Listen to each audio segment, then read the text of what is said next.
sanada markay ahayd 2018 gabar u dhalatay dalka Australia oo lagu magacaabo Lucy Victoria ayaa waxay isbarteen wiil dhalinyaro ah oo lagu magacaabo Bradley James oo ay ka wada shaqeynayeen bangi.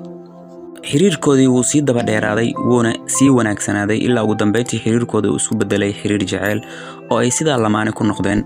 maalin maalmaha ka mid ah ay Lucy qoyskeeda iyo asxaabteeda isugu yeertay waxaana u sheegtay in laga helay cudurka kansarka in muddo ahna ay la daalaadhaceeday si hoosana ay isku daweynayday.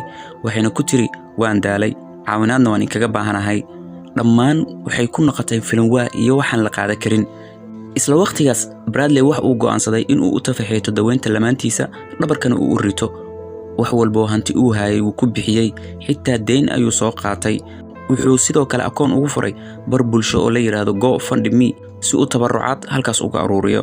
dhamaanteen waan wada garan karnaa dadka baraha bulshada ku xiran ee shaashadaha gadaashooda ka soo hadla in qof walba ra'yigiisa si gooni ah u cabiro. aarahdana lagu kala duwan yahay mid waa taageere midna waa mucaarad. waxaa jiray dad badan oo comments ugu soo qorayay in gabadhan beenley tahay oo ay ku danaysanaydo laakiin isaga arintan dhagjalaq umuusan siin sababtoo ah isaga shaashadaha gadaashooda kama uusan soo hadleene wax walba hortiisa ayay ka muuqdeen. muddo kadib Bradley shaki ayaa galay sababtoo ah mar walba uu soo booqdo looma ogolaanin in uu gudbo qolkeeda.